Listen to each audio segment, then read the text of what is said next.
أعوذ بالله من الشيطان الرجيم بسم الله الرحمن الرحيم الحمد للہ رب العالمین والصلاة والسلام علی نبینا محمد وعلی آلہ وصحبہ اجمعین اما بعد۔ آج ہم سورہ مائدہ آیت نمبر 42 سے قرآن کریم کے ترجمہ و تفسیر کا آغاز کریں گے۔ گزشتہ درس میں ہم یہ بات جان چکے ہیں کہ آیت نمبر 41 میں تذکرہ ہو رہا ہے یہودیوں کا، اور ان کے ساتھ ساتھ منافقین کا تذکرہ بھی ہوا، لیکن بنیادی طور پہ گفتگو یہودیوں کے بارے میں ہو رہی ہے۔ تو اللہ رب العزت نے انہی کے بارے میں گفتگو کو جاری رکھا اور ارشاد فرمایا کہ سماعون للکذب اکالون للسحت۔ سماعون جمع ہے سماعن کی، سماعن بہت سننے والا، اور کذب کس کو کہتے ہیں؟ جھوٹ کو۔ اکالون بہت کھانے والا، ایک ہوتا ہے آکل کھانے والا، ایک اکال بہت کھانے والا، فعال کے وزن پہ ہے، مبالغے کا لفظ ہے یہ، یعنی کہ بہت کھانے والے ہیں۔ اور ترجمہ کیا ہوا؟ سماعون للکذب، کہ یہ جھوٹ کو بہت زیادہ سننے والے ہیں، اکالون للسحت، حرام مال بہت زیادہ کھانے والے ہیں۔ کون؟ یہودی۔ اور سماعون للکذب اس کا تذکرہ گزشتہ آیت میں بھی آیا ہے، یہاں پہ اللہ نے اس کا تذکرہ پھر کیا، یہ وعدے کرنے کے لیے کہ ان کا یہ جرم بہت ہی کبیرہ جرم تھا۔ اور اس سے کیا مراد ہے جھوٹ کو بہت زیادہ سننے والے ہیں؟ مراد یہ ہے کہ جب ان کے علماء تورات میں تحریف کر کے غلط طور پہ کوئی چیز بیان کرتے ہیں اور اللہ تعالیٰ کے ذمے جھوٹ لگاتے ہیں، تو اس جھوٹ کو یہ بڑی توجہ سے سنتے ہیں، بڑی جلدی قبول کرتے ہیں، اس پہ عمل کرتے ہیں۔ آپ سنسار کرنے والی سزا کو لے لیں، تورات میں کیا موجود ہے کہ جو شادی شدہ ہے وہ بدکاری کرے تو اسے سنسار کیا جائے گا، لیکن ان لوگوں نے اللہ کے اس حکم کو تبدیل کر کے ایک نیا حکم بنا لیا تھا۔ وہ کیا کہ ایسے شخص کے چہرے کو کالا کیا جائے گا اور اس کی بےعزتی کی جائے گی، اسے کوڑے مارے جائیں گے اور چھوڑ دیا جائے گا۔ اب اس کو کیا نام دیا گیا؟ شریعت کا۔ اس کو کیا نام دیا گیا؟ اللہ کے حکم کا، جبکہ یہ اللہ کے اوپر بہت بڑا جھوٹ تھا۔ ایسے جھوٹ کو یہ بہت جلدی سنتے اور قبول کر لیا کرتے تھے، حالانکہ ان کو چاہیے تھا کہ اپنے علماء سے گفتگو کرتے کہ ابھی تو آپ لوگ ہمیں بتایا کرتے تھے کہ زانی کی سزا کیا ہے کہ اسے سنسار کیا جائے، وہ حکم کیسے منسوخ ہو گیا، کیسے غائب ہو گیا، نیا حکم کیسے آ گیا؟ لیکن ایسا نہیں کرتے تھے کیونکہ یہ چیز ان کی خواہش کے مطابق تھی۔ تو فرمایا سماعون للکذب، بہت سننے والے ہیں، للکذب جھوٹ کو، اکالون للسحت، بہت کھانے والے ہیں حرام مال کو۔ السحت کی تفسیر یہ بھی کی گئی ہے کہ رشوت کا مال، اور یہ بھی تفسیر کی گئی ہے کہ کاہن کو جو مٹھائی وغیرہ پیش کی جاتی ہے اس سے وہ مراد ہے، اور یہ بھی کہا گیا ہے کہ کسی عورت سے بدکاری کرنے کے لیے جو اسے پیسے دیے جاتے ہیں، مال پیش کیا جاتا ہے، وہ اس سے مراد ہے، جبکہ درست بات یہ ہے کہ اس سے مراد حرام مال ہے، چاہے وہ رشوت کے ذریعے آئے، چاہے وہ بدکاری کے عوض میں ملا ہو، چاہے وہ کاہن کو پیش کی جانے والی مٹھائی ہو، اور چاہے کوئی اور شکل ہو حرام مال کی۔ سود کے ذریعے جو مال آئے گا وہ بھی حرام، جوے کے ذریعے مال آئے گا وہ بھی حرام، چوری کے ذریعے آئے گا وہ بھی حرام۔ فَإِن جَاءُوكَ فَاحْكُم بَيْنَهُمْ أَوْ أَعْرِضْ عَنْهُمْ، بس اگر وہ تیرے پاس آئیں، فَاحْكُم تو آپ فیصلہ کریں، بَيْنَهُمْ ان کے مابین، أَوْ أَعْرِضْ عَنْهُمْ یا آپ ان سے اعراض کریں۔ جس زمانے میں یہ آیت نازل ہوئی اس زمانے میں یہودیوں کا مسلمانوں کے لحاظ سے سٹیٹس کیا تھا؟ وہ مسلمانوں کی حکومت میں نہیں رہتے تھے، البتہ مسلمانوں کے ساتھ ان کا معاہدہ تھا، صلح کا معاہدہ تھا، ایک دوسرے کی مدد کرنے کا معاہدہ تھا۔ تو اللہ تعالی نے فرمایا اگر یہ آپ لوگوں کے پاس آتے ہیں تو آپ ان کے مابین فیصلہ کریں، یا آپ اعراض کر لیں اور کہیں کہ میں فیصلہ نہیں کروں گا، یہ آپ کے اوپر ہے۔ اللہ رب العزت نے نبی علیہ الصلوۃ والسلام کو اس معاملے میں مکمل طور پہ اختیار دیا۔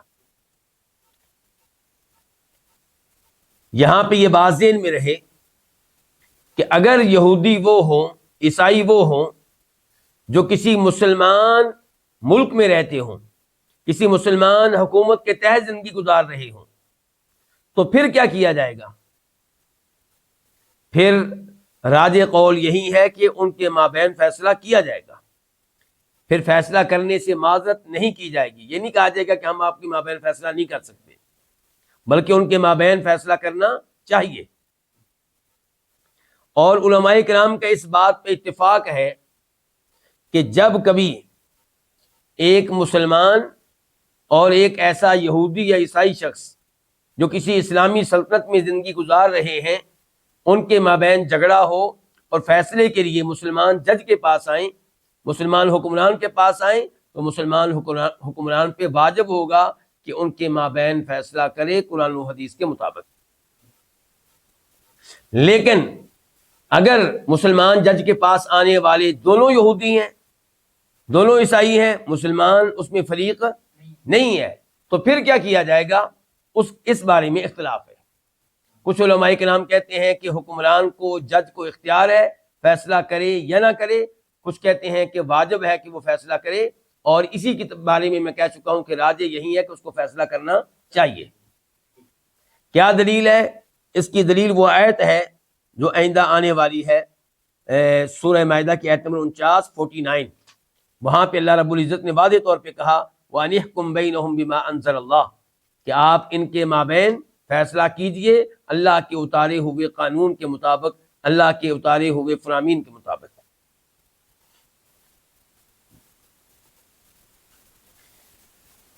وَإِن تُعْرِضْ عَنْهُمْ، اور اگر آپ ان سے اعراض کریں، اگر آپ ان سے منہ موڑیں، فَلَن يَضُرُّوكَ شَيْئًا، تو وہ آپ کو ہرگز کچھ بھی نقصان نہیں دے سکیں گے، آپ کا کچھ بھی نہیں بگاڑ سکیں گے۔ اگر آپ فیصلہ کرنے سے معذرت کر لیتے ہیں، اور پہلے بھی کہہ چکا ہوں یہ گفتگو کن کے بارے میں ہو رہی ہے؟ ان یہودیوں کے بارے میں جن کے ساتھ مسلمانوں کا معاہدہ تھا، وہ اسلامی سلطنت میں زندگی نہیں گزار رہے تھے، الگ ان کا اپنا سسٹم تھا، اپنا نظام تھا، لیکن مسلمانوں کے ساتھ معاہدہ تھا۔ اس موقع پہ کہا گیا کہ آپ کی مرضی ہے کہ فیصلہ کریں، اور آپ کی مرضی ہے کہ آپ معذرت کر لیں، اگر آپ معذرت کریں گے تو آپ کا کچھ نہیں بگاڑ سکیں گے۔ وَإِنْ حَكَمْتَ، اور اگر آپ فیصلہ کریں، فَحْكُمْ، تو آپ فیصلہ کریں، بَيْنَهُمْ، ان کے مابین، بِالْقِسْطِ، عدل و انصاف کے ساتھ۔ عدل و انصاف کے ساتھ کیا مطلب؟ یعنی کہ وہ عدل و انصاف جو اللہ رب العزت نے آپ پہ اتارا ہے، یعنی کہ قرآن کے مطابق فیصلہ کریں، اللہ کی اتاری ہوئی شریعت کے مطابق فیصلہ کریں، یہی عدل و انصاف ہے۔ ان اللہ یحب المقسطین، بے شک اللہ تعالی محبت کرتا ہے عدل و انصاف کرنے والوں سے، یعنی کہ آپ نے فیصلہ کرتے ہوئے عدل و انصاف کو مد نظر رکھنا ہے، اور عدل و انصاف اللہ تعالیٰ کو بہت پیارا ہے، اللہ تعالیٰ کو اس سے بڑی محبت ہے۔ جو عدل و انصاف کریں اللہ ان سے بھی محبت کرتا ہے۔ یہاں پہ ہمیں اللہ کی صفات میں سے ایک صفت کا پتہ چلا، اور وہ کیا؟ محبت کرنا۔ جیسے اللہ کی صفت ہے کہ اللہ کلام کرتا ہے، اللہ کی صفت ہے کہ اللہ دیکھتا ہے ہر چیز کو، اللہ کی صفت ہے کہ اللہ ہر آواز کو سنتا ہے، ایسے اللہ کی صفت یہ ہے کہ اللہ تعالیٰ کئی لوگوں سے محبت کرتا ہے۔ جن جن سے محبت کرتا ہے ان میں سے ایک وہ ہے جو عدل و انصاف کرنے والا ہو۔ تو اللہ نے یہاں پہ کہا کہ میں عدل و انصاف کرنے والوں سے محبت کرنے والا ہوں۔ لیکن افسوس سے کہنا پڑتا ہے کئی مفسرین اللہ تعالیٰ کی اس صفت کو نہیں مانتے، وہ اس کی تعویل کرتے ہیں۔ مثال کے طور پہ امام سیوطی اپنی تفسیر الجلالین میں اس آیت کی تفسیر میں کیا کہتے ہیں کہ اللہ تعالیٰ انصاف کرنے والوں سے محبت کرتا ہے. کہتے ہیں اس کا مطلب یہ ہے کہ اللہ ان کو اجر و ثواب دیتا ہے. محبت کو یہ ماننے کے لیے تیار نہیں ہے. اللہ کی صفات میں سے یہ صفت ہو کہ اللہ محبت کرتا ہے، اس کو یہ لوگ نہیں مانتے.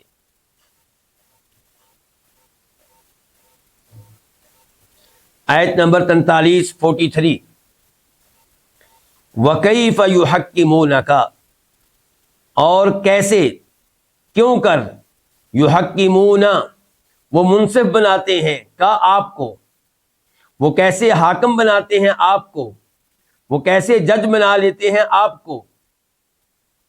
وعندہم التوراۃ، واو حالیہ ہے، جبکہ حالانکہ عندہم انہی کے پاس ہے التوراۃ تورات. تورات کی موجودگی میں ان کو کیا ضرورت پیش آئی کہ آپ کو اپنے معاملے میں وہ منصف بنا لیتے ہیں، جج بنا لیتے ہیں، فیصلے کے لیے آپ کی طرف رجوع کرتے ہیں، جبکہ ان کے پاس تورات ہے فیہا حکم اللہ، جس میں اللہ تعالیٰ کا حکم ہے. اس تورات میں اللہ کا حکم موجود ہے، اللہ کے احکام موجود ہیں، اور ان احکام میں سے ایک حکم یہ ہے کہ اگر شادی شدہ بدکاری کرے گا تو اس کو رجم کیا جائے گا، سنسار کیا جائے گا.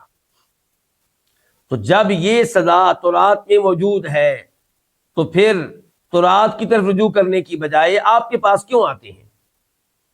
تو کیوں آتے ہوں گے؟ آپ کے پاس اس لیے آتے تھے کہ شاید آپ بھی نرم فیصلہ سنائیں گے، جو فیصلہ ان کی خواہشات کے مطابق ہوگا، جو فیصلہ ان کی تحریف کے مطابق ہوگا.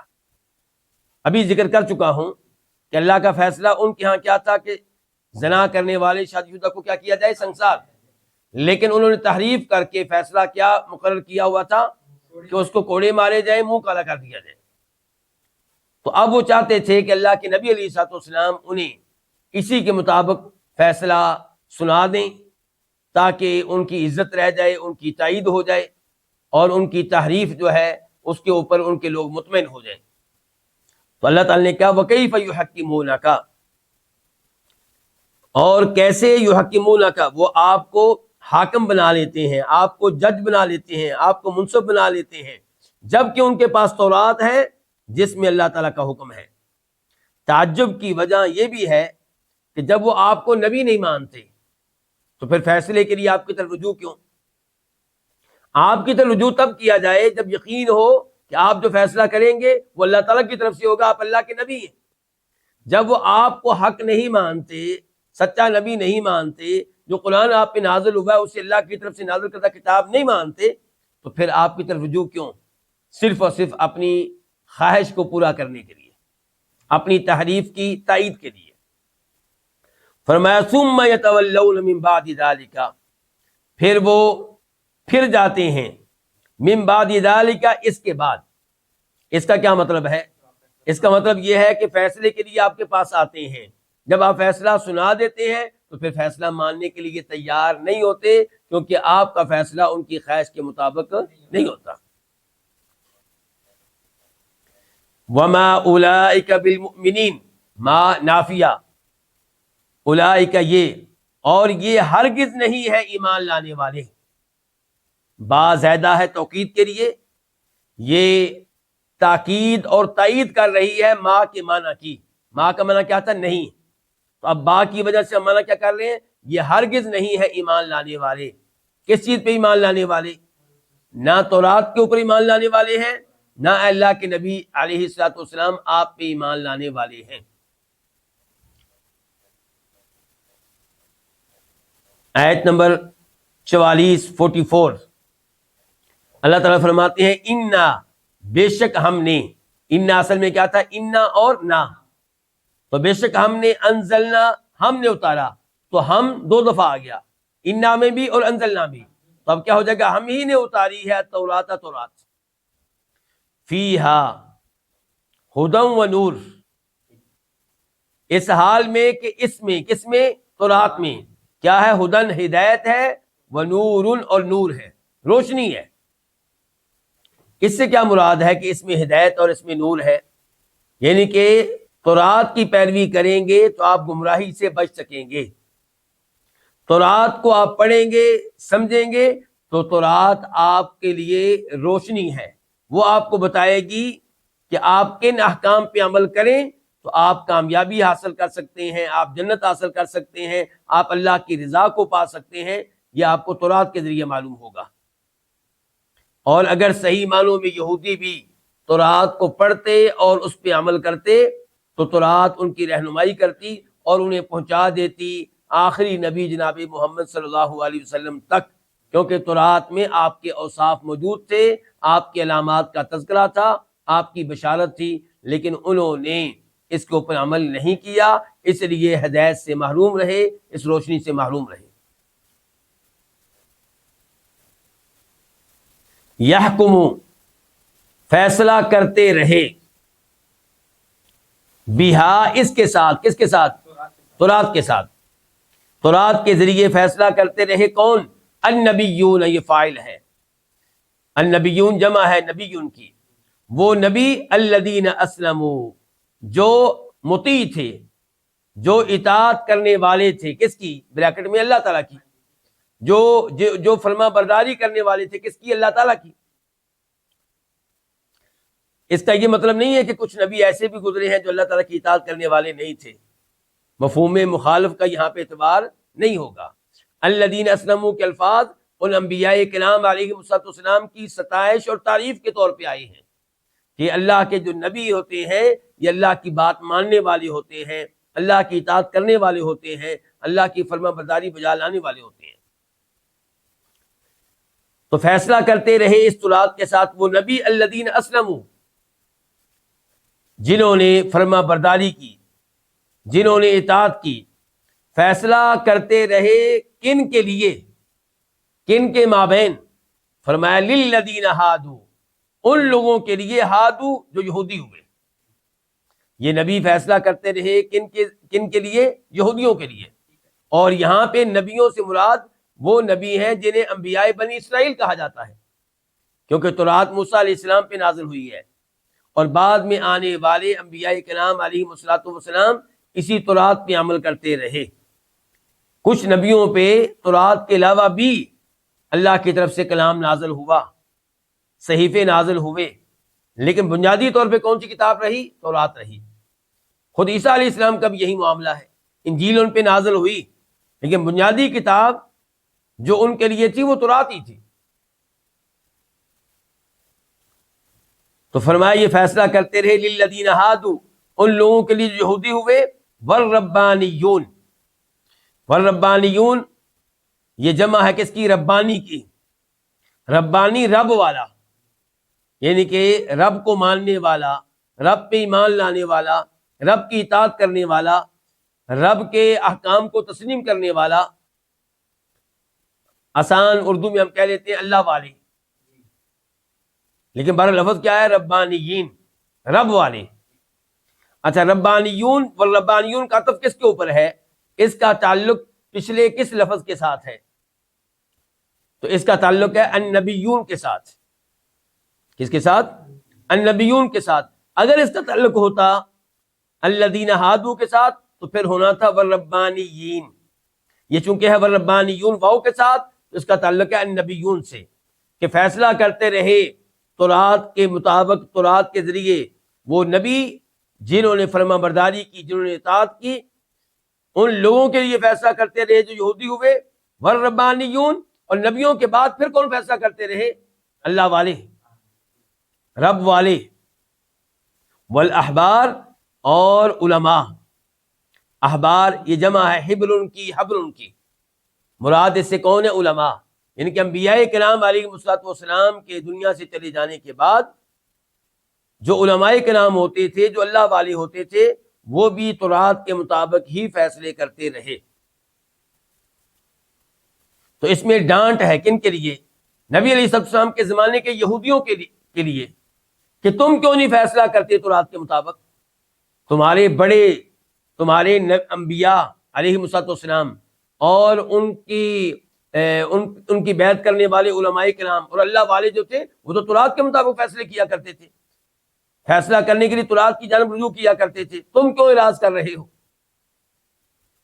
بما استحفظوا من کتاب اللہ، یہ کیوں فیصلہ کرتے رہے تورات کے مطابق؟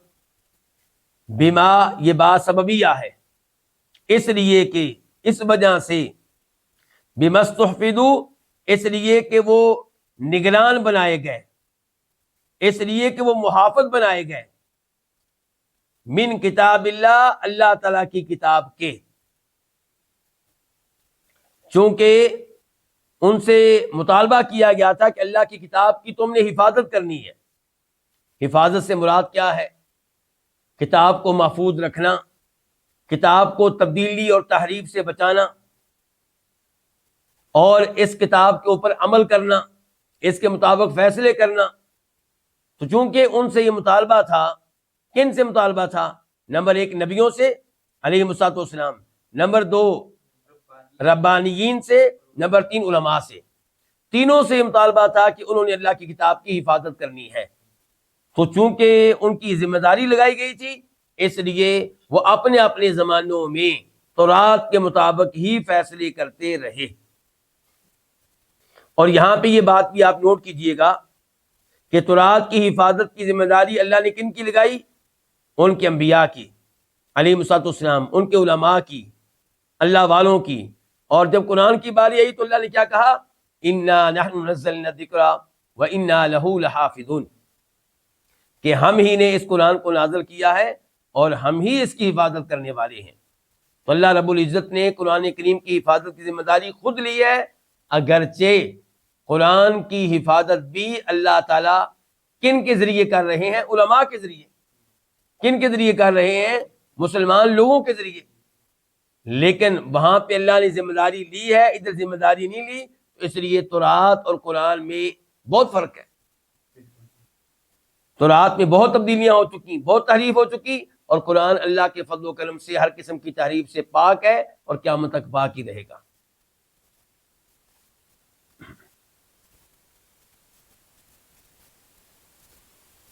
وَكَانُوا عَلَيْهِ شُهَدَاءَ، اور یہ تھے، یہ کون؟ یہ انبیاء کرام علیہ السلام، یہ اللہ والے اور یہ علماء، کانو، یہ تھے، علیہ، اس پہ، کس پہ؟ اس کتاب پہ، تورات پہ، کیا تھے؟ شہداء، گواہ تھے۔ یعنی کہ یہ گواہ تھے اس بات کے کہ یہ کتاب برحق ہے، یہ کتاب اللہ کی طرف سے ہے۔ شہداء جمع ہے کس کی؟ شہید ان کی۔ فلا تخشوا الناس واخشونی ولا تشتروا بآیاتی ثمنا قلیلا، پس تم نہ ڈرو لوگوں سے، لا نہیں کے لیے ہے، روکنے کے لیے ہے، منع کرنے کے لیے ہے، پس تم نہ ڈرو لوگوں سے۔ اس آیت میں اللہ تعالیٰ کس سے مخاطب ہیں؟ کن سے گفتگو کر رہے ہیں؟ یہودیوں سے۔ یعنی کہ آپ علیہ الصلوۃ والسلام کے زمانے کے یہودیوں سے اللہ تعالیٰ مخاطب ہیں کہ تمہارے نبی، تمہارے علماء، تمہارے بڑے تورات کے مطابق فیصلے کرتے رہے، تو تم تورات کے مطابق فیصلے کیوں نہیں کرتے ہو؟ تم زنا کرنے والوں کو سنسار کیوں نہیں کرتے ہو؟ سنسار کرنے کا جو فیصلہ ہے یہ ان کے سامنے کیوں نہیں رکھتے ہو؟ کیا تم لوگوں سے ڈرتے ہو؟ فرمایا فلا تخشوا الناس، بس تم لوگوں سے نہ ڈرو، واخشونی، اور مجھ سے ڈرو، اللہ تعالیٰ کے عذاب سے ڈرو، اللہ کی پکڑ سے ڈرو۔ یعنی کہ اگر تم نے تورات میں عمل نہ کیا، تورات میں تحریف کو قبول کیا، تو اللہ تعالیٰ کے عذاب کا سامنا کرنا پڑے گا، اللہ کو حساب دینا پڑے گا، اللہ کے سامنے باز پرس کے لیے کھڑا ہونا پڑے گا۔ تو اس لیے اللہ تعالیٰ سے ڈرو، لوگوں سے نہ ڈرو۔ لوگوں سے نہ ڈرو، اس میں کئی چیزیں داخل ہو سکتی ہیں۔ لوگوں سے نہ ڈرو اور تورات کے مطابق فیصلہ کرو، مثال کے طور پہ زانی کو سنسار کرنے کا فیصلہ۔ اور لوگوں سے نہ ڈرو اور بتاؤ یہودیوں کو کہ تورات میں آخری نبی کی جو علامات ہیں، اوصاف ہیں، وہ پائے جاتے ہیں محمد الرسول اللہ میں صلی اللہ علیہ وسلم۔ بخشونی، مجھ سے ڈرو، نون کے بعد اصل میں کیا تھی؟ یا، لفظ کیا تھا؟ بخشونی، لیکن یا کو حذف کر دیا گیا، اور نون کے نیچے جو کسرہ ہے یہ علامت ہے کہ یہاں پہ یا موجود ہے۔ وَلَا تَشْتَرُوا بِآيَاتِي ثَمَنًا قَلِيلًا، اور تم نہ لو،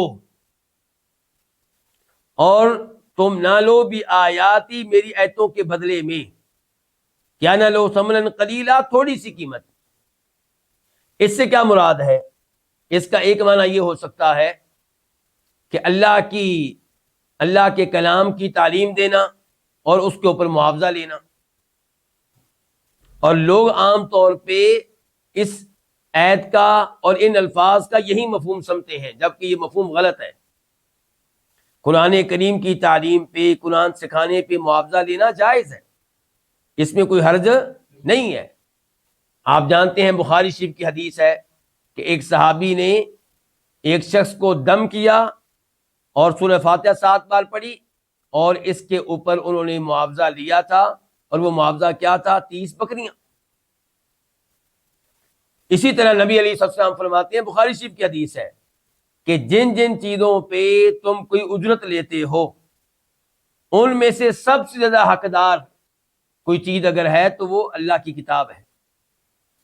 تو قرآن کریم سکھانے پہ اجرت لینا جائز ہے، اگرچہ افضل یہ ہے کہ آپ معاوضہ لیے بغیر، اجرت لیے بغیر، مفت میں، فری میں لوگوں کو قرآن کی تعلیم دیں۔ لیکن اگر کوئی اس کے اوپر معاوضہ لیتا ہے تو انشاءاللہ اس میں کوئی حرج نہیں ہے۔ اور اس آیت کا یہ مفہوم قطعاً نہیں ہے کہ آپ اللہ تعالیٰ کی آیتوں کی تعلیم کے بدلے میں معاوضہ نہیں لے سکتے۔ پھر اس آیت کا کیا مطلب ہے؟ سیاق و سباق سے بالکل واضح ہے۔ اس کا مطلب یہ ہے کہ حق چھپانا، اللہ تعالیٰ کی آیات میں سے کوئی آیت چھپا لینا پیسے لینے کی وجہ سے، حق بیان نہ کرنا، یا حق کو تبدیل کر دینا، فتویٰ تبدیل کر دینا، کس کی وجہ سے؟ مال کی وجہ سے، پیسوں کی وجہ سے، یہ جرم ہے۔ اللہ کا کلام بیان کرنا، لوگوں تک پہنچانا اور اس کے اوپر اجرت لینا، یہ جرم نہیں ہے۔ آپ اللہ کا کلام لوگوں کو سکھا رہے ہیں، آپ تفسیر لوگوں کو سکھا رہے ہیں، اس کے اوپر معاوضہ لیتے ہیں، یہ جرم نہیں ہے۔ جرم یہ ہے کہ آپ اللہ کا حکم چھپا رہے ہیں، جرم یہ ہے کہ آپ اللہ کے حکم کو تبدیل کر رہے ہیں۔ جہاں اللہ کا حکم یہ تھا کہ زنا کرنے والے شادی شدہ کو سنسار کیا جائے، آپ مال کی وجہ سے فتویٰ کیا دے رہے ہیں، فیصلہ کیا سنا رہے ہیں کہ اس کو کوڑے مارے جائیں اور چہرہ کالا کر دیا جائے اور بس۔ ایسے ہی وہ آیات جن میں تذکرہ ہے نبی علیہ الصلوۃ والسلام کا، آپ کے اوصاف کا، آپ کے علامات کا، ان کو چھپا لینا، کس کی وجہ سے؟ مال کی وجہ سے۔ وہ کیسے؟ کہ معلوم تھا کہ اگر ہم نے بیان کر دیا، پبلک کو سمجھا دیا کہ محمد جو ہے صلی اللہ علیہ وسلم اللہ کے سچے نبی ہیں، تو پھر ہماری چودراہٹ گئی، ہماری ریاست گئی، اور جو نذرانے ہمیں دیے جاتے ہیں وہ نہیں دیے جائیں گے، ہمیں ملنے والا مال خطرے میں پڑ جائے گا۔ تو اللہ نے کہا وَلَا تَشْتَرُوا، اور تم نہ لو بھی آیاتی میری آیتوں کے بدلے میں ثمنا قلیلا، تھوڑی سی قیمت، دنیا کی تھوڑی سی قیمت نہ لو۔ اس سے پتہ چلا کہ اگر زیادہ پیسہ ملے اللہ تعالیٰ کی آیتوں کے بدلے میں تو وہ لیا جا سکتا ہے، نہیں، یہ مطلب نہیں ہے اس کا۔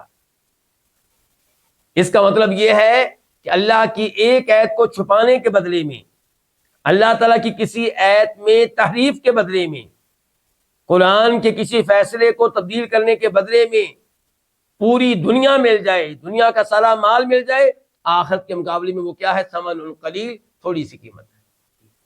بہت مہنگا سودا آپ نے کیا ہے، کیونکہ آپ نے اپنے آپ کو جہنم کی آگ کا ایندھن بنا لیا، اپنے آپ کو جنت سے محروم کر لیا، اپنے آپ کو اللہ کی رضا سے محروم کر لیا۔ اس مال کے بدلے میں جو دنیا میں آپ کو دیا گیا ہے، یہ جتنا بھی زیادہ ہو یہ بہت کم ہے۔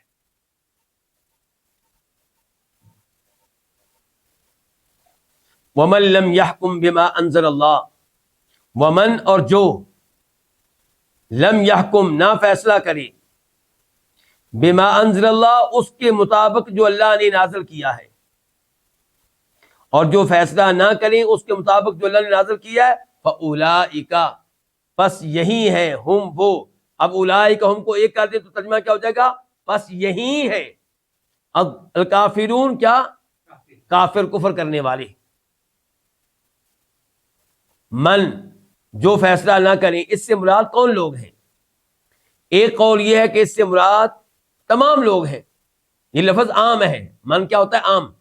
جو بھی اللہ کے نازل کردہ قانون کے مطابق فیصلہ نہ کرے وہ کافر ہیں، چاہے وہ مسلمان ہوں، چاہے وہ یہودی ہوں، چاہے وہ عیسائی ہوں، چاہے وہ ہندو ہوں، چاہے وہ سکھ ہوں، جو بھی ہوں۔ اور دوسرے نمبر پہ کہا گیا ہے کہ یہ آیت خاص ہے اہل کتاب کے ساتھ، کیونکہ تذکرہ پہلے کن کا ہو رہا ہے؟ اہل کتاب کا تذکرہ ہو رہا ہے تورات کا۔ تو اس آیت کے آخر میں اللہ نے کہہ دیا کہ اگر تم لوگ تورات کے مطابق فیصلہ نہیں کرتے، اپنی خواہش کے مطابق فیصلہ کرتے ہو، مثال کے طور پہ سنسار کرنے کی بجائے کوڑے مارنے پہ اور چہرہ کالا کرنے پہ اکتفا کرتے ہو، تو پھر تم کیا ہو؟ کافر ہو۔ اور تیسرا قول یہ ہے کہ اس سے مراد سبھی کافر ہیں، چاہے یہودی عیسائی ہوں یا دوسرے، مسلمان اس آیت کا حصہ نہیں ہے، جبکہ الفاظ عموم کے لیے ہے، من عام الفاظ ہیں۔ تو اس لیے ہم یہ کہیں گے کہ اللہ رب العزت نے کہا ہے کہ جو اللہ کے نازل کردہ دستور کے مطابق، قانون کے مطابق فیصلہ نہ کریں وہ کافر ہیں۔ اس میں سب سے پہلے کون داخل ہوں گے؟ وہ یہودی، وہ اہل کتاب جن کا تذکرہ ہو رہا تھا، اور اسی طرح دوسرے لوگ بھی اس میں داخل ہیں جو بھی اللہ کے نازل کردہ قانون کے مطابق فیصلہ نہیں کرتے۔ اس آیت کو لے کر ہمارے بہت سے نوجوان بڑی جلدی حکمرانوں کو کافر قرار دیتے ہیں، ججوں کو کافر قرار دیتے ہیں۔ کیوں؟ کیونکہ یہ کئی امور میں قرآن کے مطابق فیصلہ نہیں کرتے، حدیث کے مطابق فیصلہ نہیں کرتے، بلکہ پارلیمنٹ میں لوگوں نے جو قانون بنایا ہوتا ہے اس کے مطابق فیصلہ کرتے ہیں۔ تو اس کا مطلب یہ ہے کہ کیا ہوئے؟ یہ کافر ہوئے۔ تو آپ ایسے لوگوں کے بارے میں کیا کہیں گے؟ تو پہلی بات تو یہ ہے کہ اگر یہاں پہ کفر سے مراد کفر اکبر ہے، بڑا کفر، وہ کفر جو انسان کو ایمان اسلام سے نکال کے کافر دین میں داخل کر دیتا ہے، تو پھر اس سے مراد وہ لوگ ہیں جو اللہ رب العزت کے قانون کو مانتے ہی نہیں، تسلیم کرتے ہی نہیں، قرآن پہ ایمان لاتے ہی نہیں، یا قرآن کی کسی آیت پہ ایمان لاتے ہی نہیں۔ مثال کے طور پہ وہ کہتا ہے کہ میں مانتا ہی نہیں کہ چور کا ہاتھ کاٹا جائے، یہ ظلم ہے، یہ زیادتی ہے، تو ایسا آدمی کیا ہو جائے گا؟ کافر ہو جائے گا۔ دوسرے نمبر پہ وہ شخص جو کہتا ہے کہ قرآن کے مطابق فیصلہ کرے تو یہ بھی ٹھیک، اور اگر انگریزوں کے بنائے ہوئے قوانین کے مطابق فیصلہ کرے، انسانوں کے بنائے ہوئے قوانین کے مطابق فیصلہ کرے تو وہ بھی ٹھیک، یہ برابر ہیں دونوں چیزیں، تو ایسا آدمی بھی کافر ہو جائے گا۔ لیکن وہ شخص جو سمجھتا ہے کہ حق جو ہے وہ قرآن ہے، حق وہ شریعت ہے جو آسمانوں سے نازل ہوئی ہے، اسی کے مطابق فیصلہ کرنا چاہیے، لیکن کسی جگہ پہ وہ اعراض کرتا ہے قرآن کے فیصلے سے، شریعت کے فیصلے سے، مالی مفادات کی خاطر، اپنا عہدہ بچانے کے لیے، اپنا سٹیٹس بچانے کے لیے، تو ایسا آدمی مجرم ہے، کبیرہ گناہ کا ارتکاب کرنے والا ہے، اللہ کے غضب کو دعوت دینے والا ہے، لیکن ہم اسے کافر نہیں کہیں گے۔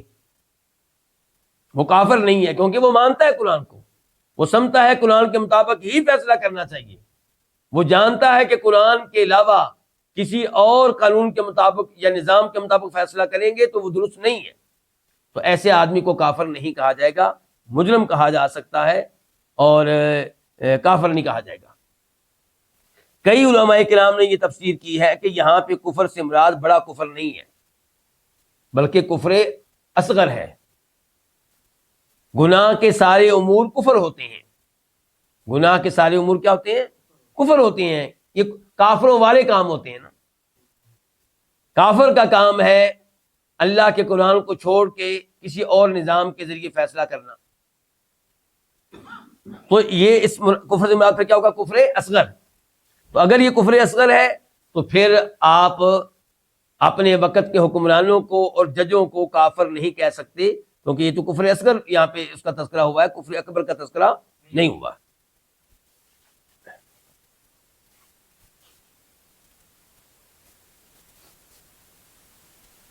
فَأُولَٰئِکَ یہ جمع کے لیے ہے، ہم بھی جمع کے لیے ہے، جبکہ لم یحکم یہ واحد کے لیے ہے۔ تو اصل میں اولئک اور ہم، یہ جو جمع کے الفاظ لائے گئے ہیں، ان میں خیال رکھا گیا من کے معنی کا، من کا معنی عموم کے لیے ہوتا ہے یا من سے مراد ایک آدمی ہوتا ہے؟ جو بھی فیصلہ نہ کریں تو من تو بہت زیادہ ہو گیا. پھر تو من لفظ کی طرف دیکھیں تو آپ کو واحد نظر آئے گا، لیکن معنی و مفہوم کے لحاظ سے کیا ہے؟ جمع کے لیے. تو اس لیے کہ جو بھی اللہ کے نازل کردہ دستور کے مطابق فیصلہ نہ کریں تو یہ لوگ کیا ہیں؟ کافر ہیں. آیت نمبر 45 وَكَتَبْنَا، اور ہم نے فرض کر دیا، علیہم ان پہ، کن پہ؟ یہودیوں پہ، اہل کتاب پہ. اور ہم نے فرض کر دیا علیہم ان پہ، فیہا، اس میں. کہاں فرض کیا ہم نے؟ اس میں. کس میں؟ تورات میں. تورات میں. اور ہم نے فرض کیا ان پہ اس میں، ان کے تورات میں کیا فرض کیا؟ ان النفس بالنفس، کہ بے شک جان کے بدلے میں جان ہے. جان کے بدلے میں جان ہے. یہاں پہ آپ کہہ سکتے ہیں کہ ایک لفظ مقدر ہے، ایک لفظ پوشیدہ ہے. مثال کے طور پہ ان النفس تقتل بالنفس، کہ کسی جان کو قتل کیا جائے گا کسی جان کے بدلے میں، یعنی کہ جو کسی کو قتل کرے گا اس کے بدلے میں اس قتل کرنے والے قاتل کو قتل کیا جائے گا. والعین بالعین، اور آنکھ کے بدلے میں آنکھ، یعنی کہ آنکھ کے بدلے میں آنکھ کو پھوڑا جائے گا. اگر کسی نے کسی کی آنکھ پھوڑ دی ہے تو اس کے بدلے میں اس کی آنکھ کو بھی پھوڑا جائے گا. والانف بالانف، اور ناک کے بدلے میں ناک، یعنی کہ اگر کسی نے کسی کی ناک کو کاٹ دیا تو اس کے بدلے میں ناک کو کاٹا جائے گا. والاذن بالاذن، اور کان کے بدلے میں کان، کسی نے کسی کے کان کاٹ دیے تو اس کے بدلے میں اس کے کانوں کو کاٹا جائے گا. والسن بالسن، اور دانت کے بدلے میں دانت، یعنی کہ اگر کسی نے کسی کے دانت کو کیا کیا؟ توڑ دیا تو اس کے بدلے میں اس کے دانت کو بھی توڑا جائے گا. والجروح قصاص، اور زخم برابر بدلہ ہے. الجروح جمع ہے کس کی؟ جرح کی. زخم، قصاص یہ بدلہ کی چیز ہے، ان میں بدلہ لیا جائے گا. کن میں؟ زخموں میں. اب تک جو کچھ آپ نے پڑھا ہے اس میں ایک تو آپ نے یہ پڑھا ہے کہ اگر کسی نے کسی کو قتل کیا تو اس کے بدلے میں اس کو قتل کیا جائے گا، اور یہ کہاں لکھا ہوا ہے؟ تورات میں. اور باقی بھی جو کچھ ذکر کیا گیا وہ تورات میں لکھا ہوا ہے. تو یہاں پہ پہلا سوال یہ پیدا ہوگا کہ کیا مسلمان بھی اس حکم کے پابند ہیں، جبکہ اللہ نے بتا دیا کہ یہ حکم تو تورات میں تھا. اللہ نے یہ نہیں کہا کہ یہ حکم تمہارے لیے بھی ہے. تو ہم کہیں گے بالکل، اللہ نے جب بیان کر دیا قرآن میں تو اسی لیے بیان کیا ہے تاکہ ہم بھی اس پہ عمل کریں. تو درست قول یہ ہے کہ پہلے لوگوں کی شریعت ہمارے لیے شریعت ہے، ہمیں اس پہ عمل کرنا ہوگا جب تک کہ اس کو ہماری شریعت منسوخ نہ کر دے، کینسل نہ کر دے. ان کے پہلی شریعت کا تذکرہ اگر قرآن نے کیا ہے، حدیث نے کیا ہے، اور مذمت کے انداز میں نہیں کیا، تحسین کے انداز میں کیا ہے، اور ہماری شریعت نے اس کو منسوخ نہیں کیا، کینسل نہیں کیا، تو وہ شریعت ہمارے لیے بھی ہے. تو ہم اس کے اوپر عمل کرنے کے پابند ہیں. تو پہلا اس میں حکم کیا تھا کہ قاتل کو مقتول کے بدلے میں قتل کیا جائے گا.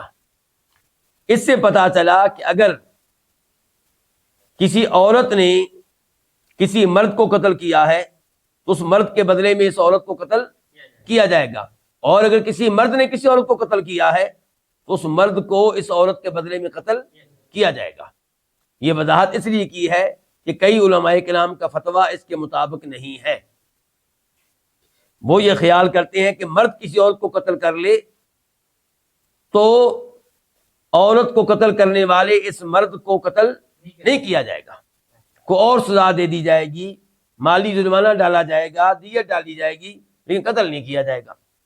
جبکہ قرآن کا حکم کیا ہے کہ ان النفس بالنفس، جان کے بدلے میں جان کو قتل کیا جائے گا. البتہ یہاں پہ یہ بتا دوں اور اللہ کرے کہ یہ چیز بھی آپ ہضم کر لیں، اللہ کرے کہ آسانی سے اس کے اوپر بھی آپ ایمان لے آئیں، اللہ کرے کہ اس کو ماننے میں بھی آپ کو تردد نہ ہو، اشکال نہ ہو، اور آپ یقین رکھیں کہ شریعت نے جو اصول دیا ہے اس میں کوئی نہ کوئی حکمت ہے اور وہی خیر پہ مبنی ہے، چاہے وہ حکمت ہمیں معلوم ہو یا معلوم نہ ہو۔ اور وہ یہ کہ اصول یہ ہے کہ اگر کوئی مسلمان کسی کافر کو قتل کرتا ہے تو اس مسلمان کو کافر کے بدلے میں قتل نہیں کیا جائے گا، سزا دی جائے گی، دیت ڈالی جائے گی، بہت کچھ ہو سکتا ہے، لیکن اس کے بدلے میں قتل نہیں کیا جائے گا۔ لیکن آج ہو کیا رہا ہے؟ ہو اس کے الٹ رہا ہے کہ بہت سے مقامات پہ مسلمان کو قتل کرنے والا کافر، اسے کچھ نہیں کہا جاتا، ہلکی پھلکی سزا دے دی جاتی ہے۔ تو آج کل ہو یہ رہا ہے، لیکن اصل جو دستور تھا وہ میں نے آپ کو بتا دیا ہے۔ کیوں آپ کو اشکال ہو رہا ہوگا اس سے؟ یہ اشکال آپ کو اس لیے ہوتا ہے کہ جب آپ سمجھتے ہیں کہ مسلمان اور کافر برابر ہیں، جبکہ اللہ کی نگاہوں میں دونوں برابر نہیں ہیں۔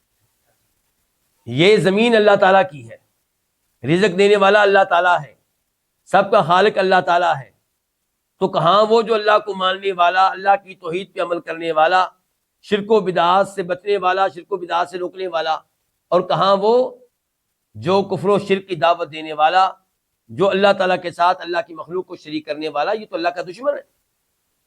تو یہ دونوں برابر نہیں ہو سکتے۔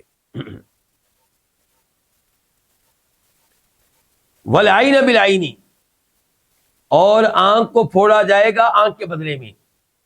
اگر کسی نے کسی کی آنکھ نکال دی، پھوڑ دی، اور اس کی بنائی جاتی رہی، تو اب اس کے بدلے میں اس آدمی کو پکڑا جائے گا اور اس کی آنکھ کو پھوڑا جائے گا۔ لیکن اگر اس نے اس کی آنکھ کو نقصان پہنچایا، مکمل طور پہ نقصان نہیں پہنچایا، مکمل طور پہ اس کو بینائی سے محروم نہیں کیا، تو پھر قاتل سے بدلہ لینے میں احتیاط کی جائے گی، کہیں ایسا نہ ہو کہ آپ بدلہ لیتے ہوئے اس کو، مجرم کو، اس نقصان سے زیادہ نقصان پہنچا بیٹھے جتنا نقصان اس نے کیا تھا۔ اس چیز کو دیکھا جائے گا، جج اس کا فیصلہ کرے گا، اس کو مد نظر رکھے گا۔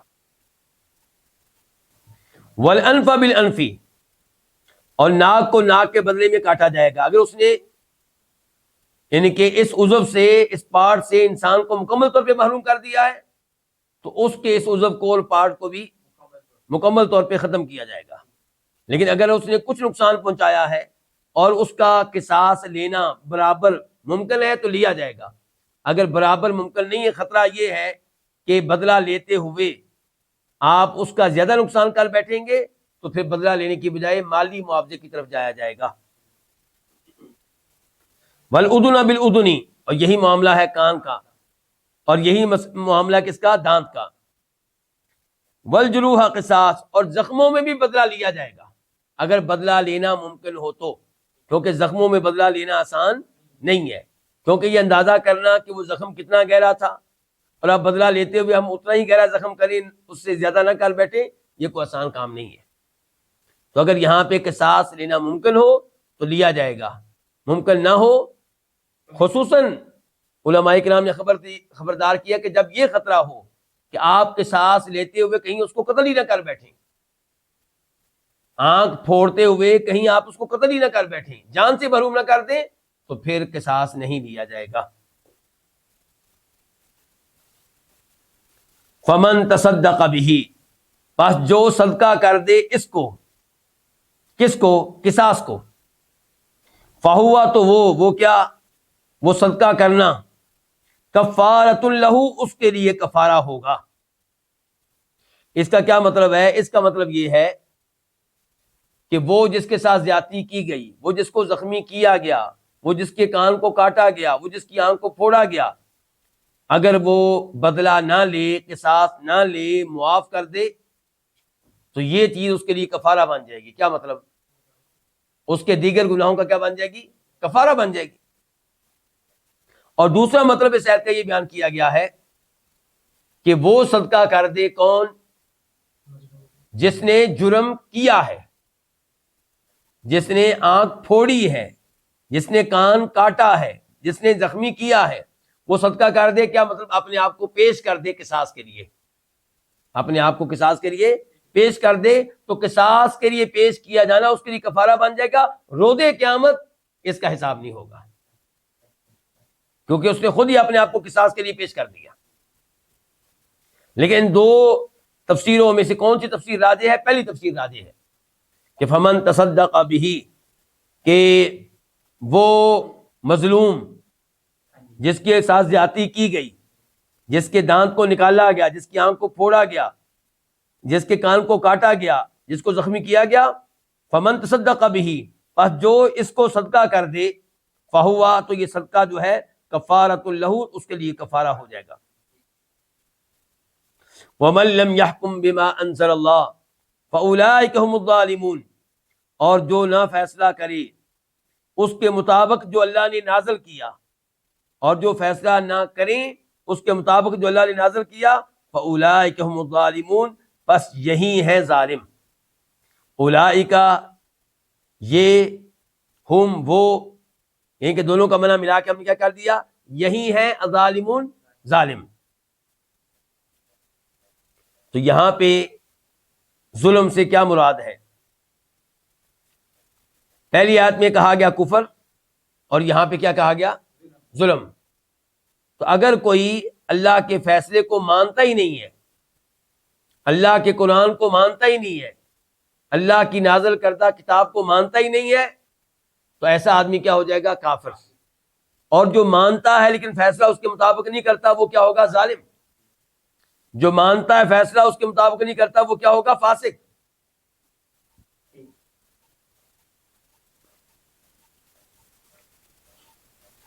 آیت نمبر 46 اللہ تعالیٰ فرماتے ہیں وقفینا، اور ہم نے پیچھے بھیجا، نا کا معنی کیا؟ ہم، قفینا، اور ہم نے پیچھے بھیجا، کس کو بھیجا؟ بعیسی ابن مریم، عیسیٰ بن مریم کو، علی آثارہم، آثار اثر کی جمع ہے، اثر کس کو کہتے ہیں؟ پاؤں کا نشان، قدم کا نشان۔ علی آثارہم، اور ہم نے پیچھے بھیجا ان کے قدموں کے نشانات پہ۔ کن کے قدم؟ پہلے انبیاء کرام جن کا تذکرہ اوپر ہوا ہے، یحکم بہ النبیون الذین اسلموا، اللہ تعالیٰ اوپر بتا چکے ہیں کہ نبی جو ہیں بنی اسرائیل کے، وہ فیصلہ کرتے رہے کس کے مطابق؟ تورات کے مطابق۔ اللہ نے کہا وقفینا علی آثارہم۔ اچھا، تورات کس کے اوپر نازل ہوئی تھی؟ موسیٰ علیہ السلام پہ، اور بعد میں بھی کئی نبی آتے رہے۔ پھر اللہ تعالیٰ کہتے ہیں وقفینا، اور ہم نے پیچھے بھیجا، علی آثارہم، ان کے قدموں کے نشانات پہ، کس کو بھیجا؟ بعیسی ابن مریم، عیسیٰ بن مریم کو، مصدقاً، اس حال میں کہ وہ تصدیق کرنے والا تھا۔ کون؟ عیسیٰ علیہ السلام۔ لما بین یدیہ من التوراۃ، اس تورات کی جو اس سے پہلے تھی۔ عیسیٰ علیہ السلام تورات کے دشمن نہیں تھے، تورات کے منکر نہیں تھے، بلکہ تورات کی تصدیق کرنے والے تھے۔ اس حال میں کہ وہ تصدیق کرنے والے تھے اس تورات کی جو لما بین یدیہ، جو اس سے پہلے تھی۔ بین یدیہ ہی کی ضمیر سے کیا مراد ہے؟ عیسیٰ علیہ السلام۔ لما بین یدیہ، جو اس سے پہلے تھی، کس سے پہلے؟ عیسیٰ علیہ السلام سے پہلے۔ اور من التوراۃ، اس من کو آپ بیانیہ کہہ سکتے ہیں، یعنی کہ یہ من جو ہے لما بین یدیہ کے ما کی وضاحت ہے، کیونکہ اس ما میں عام طور پہ ابہام ہوتا ہے، اجمال ہوتا ہے، کہ عیسیٰ علیہ السلام تصدیق کرنے والے تھے اس چیز کی جو ان سے پہلے تھی۔ وہ کیا چیز تھی؟ ہمیں کیا پتا؟ اللہ نے وضاحت کر دی ما کی، من التوراۃ، وہ تورات سے۔ اسی لیے ترجمے میں من التوراۃ کا ترجمہ میں پہلے کر رہا ہوں لما کے ساتھ ملا کے۔ میں کیا کہہ رہا ہوں؟ مصدقاً، اس حال میں کہ وہ تصدیق کرنے والے تھے، لما، اس تورات کی، بین یدیہ، جو ان سے پہلے تھی۔ کن سے پہلے؟ عیسیٰ علیہ السلام سے پہلے۔ وآتیناہ، اور ہم نے اس کو دی، کس کو؟ عیسیٰ علیہ السلام کو، الانجیل، کیا دی؟ انجیل، فیہ ھدی و نور، جبکہ اس میں ہدایت، اور اس میں ہدایت تھی اور اس میں نور تھا۔ پیچھے کیا کہا تھا تورات کے بارے میں کہ تورات میں کیا تھی؟ ہدایت اور نور۔ اور یہاں پہ انجیل کے بارے میں کہا کہ اس عالمی کو اس میں ہدایت تھی اور نور تھا. وَمُصَدِّقًا اور وہ تصدیق کرنے والی تھی. وہ کیا؟ انجیل. تو انجیل کے بارے میں دو باتیں بیان کی ہیں. نمبر ایک فیہ ھدی و نور، کہ انجیل میں بھی ہدایت تھی، انجیل میں بھی نور تھا، روشنی تھی. انجیل آپ پڑھیں گے تو آپ کو گمراہی سے نجات ملے گی. انجیل آپ پڑھیں گے تو آپ کو روشنی ملے گی، آپ کو پتہ چلے گا زندگی کیسے گزارنی ہے، اللہ کو راضی کیسے کرنا ہے، جنت میں کیسے پہنچنا ہے، جہنم سے کیسے بچنا ہے. وہ مصدقاً اور اس حال میں کہ وہ تصدیق کرنے والی تھی. لما بین یدیہ من التوراۃ، اس تورات کی جو اس سے پہلے تھی. کس سے پہلے؟ انجیل سے پہلے تھی. یعنی کہ جو اوپر آیا تھا لما بین یدیہ، وہاں مراد تھا کہ جو عیسیٰ علیہ السلام سے پہلے تھی، اور اب جو آیا لما بین یدیہ سے مراد جو انجیل سے پہلے تھی. وہدن، اور وہ کیا تھی؟ اور وہ ہدایت تھی. وموعظۃ، اور عظیم نصیحت تھی. للمتقین، تقوی اختیار کرنے والوں کے لیے. اللہ جو کتاب نازل کرتے ہیں وہ کتاب ہدایت ہوتی ہے، رہبر و رہنما ہوتی ہے سب لوگوں کے لیے، لیکن چونکہ ہدایت وہ حاصل کرتے ہیں جو تقوی والے ہوں، اس لیے اللہ تعالی نے کہا کہ وہ ہدایت تھی اور نصیحت تھی تقوی والوں کے لیے، اللہ سے ڈرنے والوں کے لیے. آیت نمبر 47 وَلْيَحْكُمْ أَهْلُ الْإِنْجِيلِ بِمَا أَنزَلَ اللَّهُ فِيهِ. واو کا معنی اور لام امر ہے. اس کا معنی کیا ہوگا؟ لازم ہے، فرض ہے، واجب ہے، یا آپ کہہ سکتے ہیں اس کا معنی چاہیے کہ، اور چاہیے کہ فیصلہ کریں اہل الانجیل، انجیل والے. انجیل والے کون؟ جن کے اوپر انجیل نازل کی گئی، عیسیٰ علیہ السلام اور ان کے ماننے والے، ان کے پیروکار، جن کو ہم عیسائی کہتے ہیں. اور چاہیے کہ فیصلہ کریں انجیل والے، اہل انجیل، بما انزل اللہ، اس پہ جس کو اللہ نے اتارا ہے، فی اس میں، کس میں اتارا ہے؟ تورات میں، انجیل میں. یعنی کہ اہل انجیل ان احکام پہ عمل کریں، ان احکام کے مطابق فیصلہ کریں جو اللہ نے اس میں اتارے ہیں، ان کے انجیل میں اتارے ہیں. وَمَن لَّمْ يَحْكُم بِمَا أَنزَلَ اللَّهُ، اور جو نہ فیصلہ کرے اس کے مطابق جو اللہ تعالی نے اتارا، اور جو نہ فیصلہ کریں ان کے مطابق جو اللہ نے اتارے ہیں، فَأُولَٰئِکَ، تو یہی لوگ ہیں، الفاسقون، نافرمان. یہی لوگ ہیں فاسق، یہی لوگ ہیں اللہ تعالیٰ کے نافرمان، یہی لوگ ہیں شریعت سے اور اللہ کے احکام سے باہر نکلنے والے. تو اللہ رب العزت نے ان لوگوں کو جو اللہ کے اتارے ہوئے قانون کے مطابق فیصلہ نہ کرے، کبھی کافر کہا، کبھی ظالم کہا، اور کبھی فاسق کہا. تو اس کی توجیہ کیا ہے؟ اس کی توجیہ یہ ہے پہلے نمبر پہ کہ جو کافر ہے وہ ظالم بھی ہے اور فاسق بھی ہے. ایسا کافر جو جس نے کفر اکبر کیا ہے تو وہ ظالم بھی ہے اور فاسق بھی ہے. تو اللہ رب العزت نے اس کے جرم کی سنگینی کو بیان کرنے کے لیے اسے کبھی کافر کہا، کبھی ظالم کہا، کبھی فاسق کہا، اور یہ تینوں چیزیں اس کے اوپر تسمہ ہوتی ہیں، اور اس میں کوئی تعجب کی بات نہیں ہے. تو پھر اس سے مراد وہ شخص ہوگا جو اللہ رب العزت کے قرآن کے مطابق فیصلہ کرنے کو ضروری خیال نہیں کرتا. جو تورات کے مطابق فیصلہ کرنا اس زمانے میں ضروری خیال نہیں کرتا تھا، جو انجیل کے مطابق فیصلہ کرنا اس زمانے میں ضروری خیال نہیں کرتا تھا، تو ایسا آدمی کافر ہے. پہلے بتا چکا ہوں. ایسے اگر کوئی سمجھتا ہے کہ آپ یعنی کہ انگریزی قانون کے مطابق، انسانی قوانین کے مطابق فیصلہ کریں تو وہ زیادہ بہتر ہے یا وہ بھی جائز ہے، تو ایسا آدمی بھی کافر ہے، ظالم ہے اور فاسق ہے. اور یہ کیا مراد ہے؟ کفر اکبر.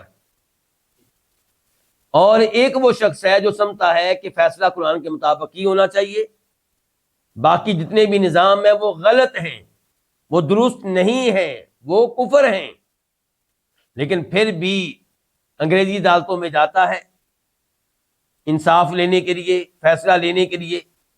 تو ایسا آدمی جو ہے وہ کیا کر رہا ہے؟ وہ جرم کر رہا ہے. تو اس کو کیا کہا جائے گا؟ ظالم کہا جائے گا، اس کو فاسق کہا جائے گا. اور کفر کا لفظ اگر اس کے اوپر استعمال کریں گے تو مراد کیا ہوگا؟ کفر اصغر، اس سے مراد کفر اکبر نہیں ہوگا. واللہ تعالی عالم۔ یہیں پہ آج کے درس کا اختتام کرتے ہیں۔ اللہ رب العزت سے دعا ہے کہ اللہ تعالی ہمیں قرآن کو صحیح معنوں میں سمجھنے کی توفیق عنایت فرمائے۔ وآخر دعوانا الحمدللہ رب العالمین۔